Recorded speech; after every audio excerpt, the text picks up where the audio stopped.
2023년 7월 1일 일본 삿포로의 술집 거리에 있는 레츠 호텔에서 살인사건이 발생했습니다.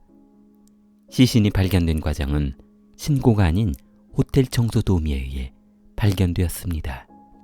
만약 호텔 방 안에서 사람을 살해했다면 큰 소리가 나거나 싸우는 목소리라도 들렸을 텐데 옆방에서 숙박했던 사람들이 카운터나 경찰에 신고하는 적은 없었습니다. 7월 2일 호텔 청소원은 시간이 되어도 퇴실하지 않는 투숙객이 있어 방문을 열고 인기척이 있는지 확인하다 이런 봉변을 당하게 된 것이었습니다.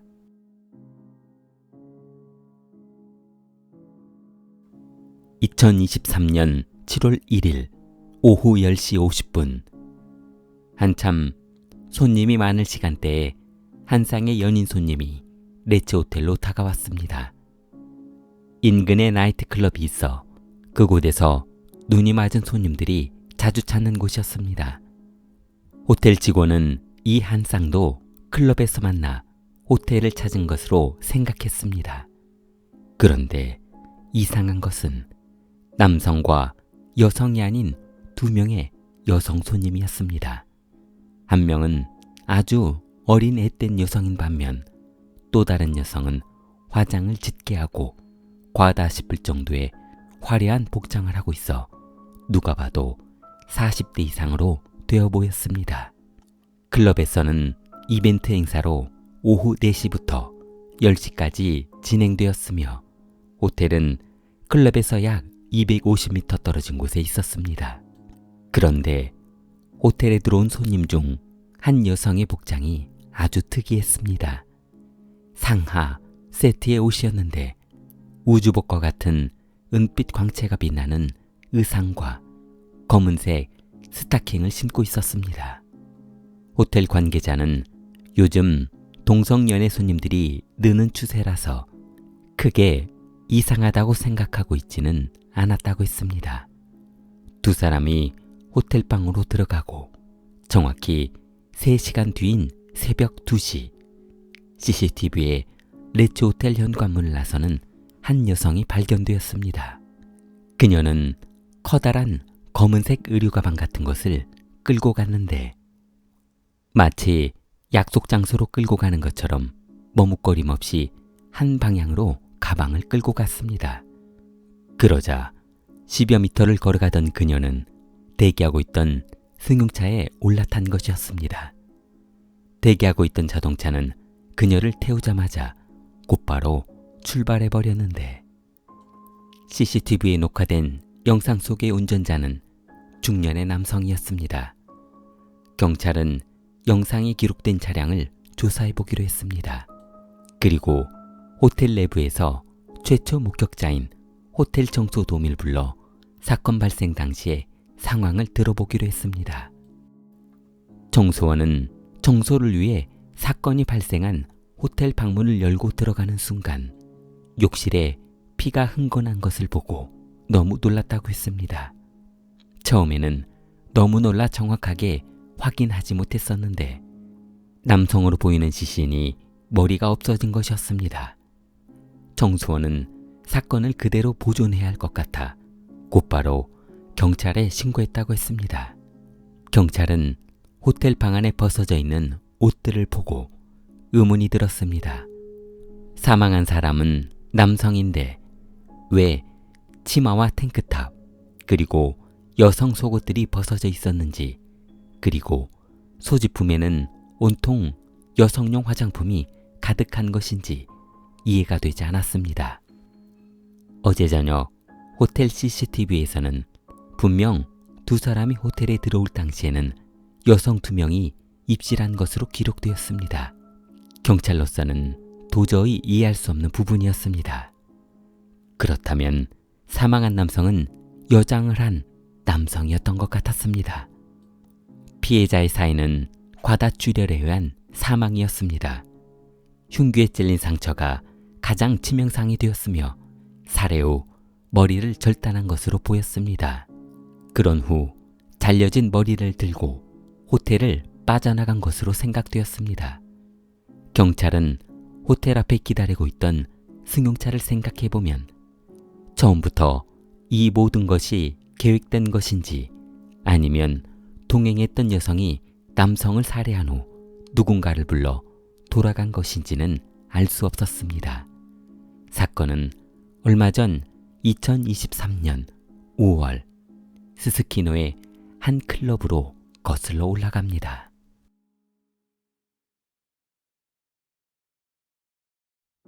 여장했던 남성은 남성이었지만 여장을 좋아하는 62세 남성이었습니다. 그가 여장을 하고 나면 여자보다 더 여자 같은 여성으로 변신하는 것이었습니다. 메이크업 솜씨가 일반인을 뛰어넘어 전문가 수준이었습니다. 여장 남성은 기회가 될 때마다 여성이 여성을 좋아하는 레즈클럽에 여장을 하고 들어갔습니다. 그날도 루나라는 여성을 만난 곳이 바로 성정체성 여성들이 찾는 나이트클럽이었습니다. 성정체성이란 본인이 성에 대해 자각을 한다는 것입니다. 선천적인 생태계적 생물학적 성별을 무시하고 본인 정신이 결정한 대로 일방적인 성을 고집하는 것입니다. 그런 성정체성이 있던 루나는 레즈비언 바를 주로 찾아다닌 것이었습니다. 루나는 남성을 아주 싫어하는 여성이었습니다. 그렇다면 루나야 동성인 여성을 애인으로 만나기 위해 레즈비언 나이트클럽을 찾았다 치지만 살해당한 남성은 어떻게 이 클럽에 들어오게 되었는지 참 이해할 수 없는 부분이었습니다. 경찰은 루나가 머물렀다는 클럽 관계자로부터 충격적인 내용을 듣게 되었습니다. 여장 남성은 이전에도 여장을 하고 레즈비언 클럽에 출입한 적이 있었는데 조명이 화려하고 음악 소리가 큰 상태에서 화장을 진하게 한 여장한 남성을 의심하기란 쉽지 않다고 했습니다. 여장 남성은 이전에도 한 레즈비언 여성을 유혹해 호텔로 갔는데 그녀와 관계하는 영상을 몰래 찍어두고 폭행해 수시로 금품을 요구하고 관계를 요구했던 것이었습니다.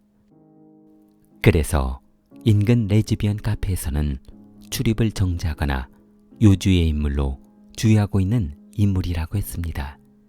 그렇다면 경찰은 아마도 여장 남성이 그날 클럽에서 만난 여성 루나도 이전에 괴롭혔던 레즈비언 여성들처럼 동일하게 계획적인 범행을 저지른 것이 아닌가 조사해 보았습니다.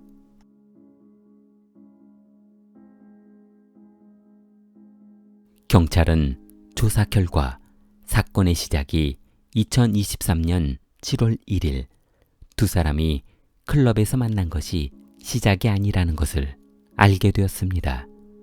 몇 개월 전 루나는 레즈비언 클럽으로 놀러 갔었는데 그곳에서 본인에게 말을 걸어오는 아름다운 중년 여성을 만나게 되었습니다. 그 여성은 메이크업 이야기로 루나에게 말을 걸어왔는데 그녀는 메이크업에 대해 너무 잘 알고 있어 화장에 관심이 많았던 루나는 그녀에게 메이크업 방법을 배워보고 싶었던 것이었습니다. 클럽에서 친해진 두 사람은 이야기가 깊어져 갔고 여장한 남성은 루나가 본인이 남성이라는 것을 알아차리지 못하자 더 늦지 않게 그녀를 호텔방으로 유인한 것이었습니다. 그러나 호텔에 들어간 여장한 남성은 루나를 강제로 여성폭행하며 모든 영상을 찍어두었는데 이유는 루나를 협박해 수시로 그녀를 불러내 관계하려는 것이 목적이었습니다. 결국 루나는 여장 남성이 호출할 때마다 관계를 가졌는데 그 남성이 만약 루나가 나오지 않는다면 그날 녹화해 두었던 영상을 루나의 가족과 지인들에게 보내버리겠다며 협박한 것이었습니다. 이를 참지 못한 루나는 모든 사실을 아버지에게 털어놓게 되었고 아버지는 여장 남성을 만나 2번 다시는 딸에게 접근하지 말라며 경고한 것이었습니다. 그러나 여장 남성은 아버지의 말을 무시하고 루나에게 계속해서 전화를 한 것이었습니다. 루나가 전화를 받지 않자 여장한 채로 루나의 집을 찾아가는 행패를 부리며 괴롭힌 것이었습니다. 루나의 아버지는 그 남성이 집으로 찾아온 후 무서워하는 딸을 지키고 싶었습니다. 여장 남성이 집으로 돌아오지 못하도록 매일 집 밖에서 지켜서고 있었습니다. 식사는 컵라면이며 도시락을 먹어가며 현관 입구에서 지켜선 것이었습니다. 결국 집안 식구들이 모두 이 사실을 알게 되었고 그녀는 쥐구멍에라도 숨고 싶은 심정이었습니다. 루나의 아버지는 출근도 하지 않고 딸을 지키고 있었는데 놀랍게도 루나의 아버지는 사포로 지역에서 유명한 정신과 의사였습니다. 2008년부터 도내 종합병원 정신과장을 역임했으며 사회적 과제에도 많은 관심을 기울이며 소외된 정신질환자들을 치료하기 위해 강연을 다니는 아주 열정적인 정신과 의사로 유명한 것이었습니다. 그러나 그렇게 유명한 정신과 의사가 왜 저렇게 딸을 직접 지키겠다며 나서고 있는 것인지도 의문이었습니다. 사실 루나는 초등학교 시절부터 남과 조금 다른 정신세계를 가지고 있었습니다. 학교 가기를 싫어하며 집안에서 은둔 생활을 하는 것을 좋아했는데 중학교 때는 더욱 심해져 친구들과 어울리는 것 자체를 싫어하며 등교를 거부하는 사태까지 벌어지게 된 것이었습니다. 고등학교 진학이 어려워지자 아버지가 선택한 것은 통신제 사립고등학교라는 학교를 등록하게 해 졸업하게 한 것이었습니다. 만약 그녀에게 아버지가 없었다면 벌써 이 세상 사람이 아닐 수도 있었을 것입니다. 그렇게 어렵게 고등학교를 졸업하고 잠깐 취업을 했으나 얼마 못 가 적성에 맞지 않는다며 그만둔 것이었습니다. 돈도 많고 명성도 있던 루나의 집은 얼마 전부터 황폐해지기 시작했습니다. 이웃 주민들이 기억하는 루나의 어머니는 꽃꽂이로 교양 있어 보인 여성이었으나 그녀의 정원은 얼마 전부터 지저분한 잡초가 우거지는 형편없는 정원으로 변해가기 시작했다는 것이었습니다. 여장 남성이 루나를 괴롭히면서부터 어머니의 정원은 망가지기 시작한 것이었습니다. 루나 가족은 여장 남성이 언제 집으로 들이닥칠지 몰라 하루하루가 지옥 같았습니다.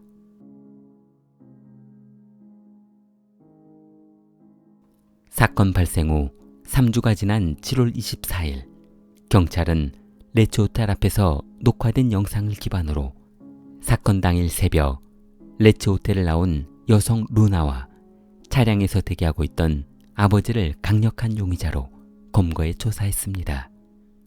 조사 과정에서 루나는 내 안에는 또 다른 내가 있다. 내 몸 안에는 여러 명이 살고 있다. 라며 다중인격장애도 앓고 있다는 진술을 했습니다. 경찰은 만약 그녀 루나가 정신감정결과 판단 능력이나 책임 능력이 없는 상황이 증명이 된다면 죄를 묻지도 않고 정신병원으로 입원 조치될 것이라고 했습니다. 경찰은 아마도 그녀의 정신과 의사인 아버지가 딸이 살인범이 아닌 정신병자로 만들 계획이 아니었나 의구심이 생겼습니다. 할아버지의 진술에 따르면 루나의 아버지는 딸을 사랑하는 마음이 아주 지극했다고 했습니다. 아버지 오사무는 의과대학 시절 외과 전공의 실습 도중 출혈 환자를 보고 기절해버리는 바람에 피를 보지 못하는 희귀한 질병이 있다는 것을 알고 정신과로 전공을 바꿨다고 했습니다.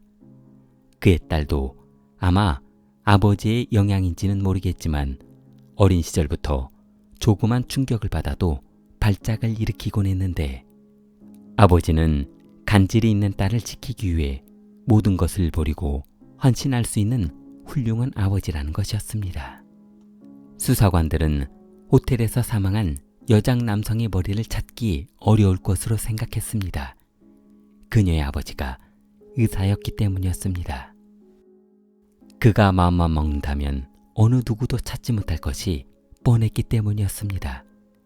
그러나 경찰관들의 우려와는 달리 루나의 집 2층을 조사하던 경찰은 2층 화장실에서 잘려진 남성의 머리를 발견했습니다. 2층은 마치 쓰레기장처럼 쓰레기로 지저분했고 화장실에서 부패한 피의자의 머리가 부패하면서 2층 전체에 악취가 퍼졌습니다. 루나는 사건이 발생하기 얼마 전 가발과 공구를 구매했었는데 그녀가 준비한 물건들이 이 사건에 사용하려 한 것으로 조사되었습니다. 루나의 어머니도 사건을 준비하는 과정을 도운 혐의로 구속되었습니다. 이 사건은 정신과 의사 아버지가 철저하게 준비한 계획적인 범죄로 살인을 저지른 딸의 처벌을 면하게 하기 위해 처음부터 정신병원으로 보낼 목적이었던 것이었습니다. 경찰은 루나를 정신감정하기 위해 기다리고 있습니다. 좋아요, 구독 부탁합니다. 길리템이었습니다.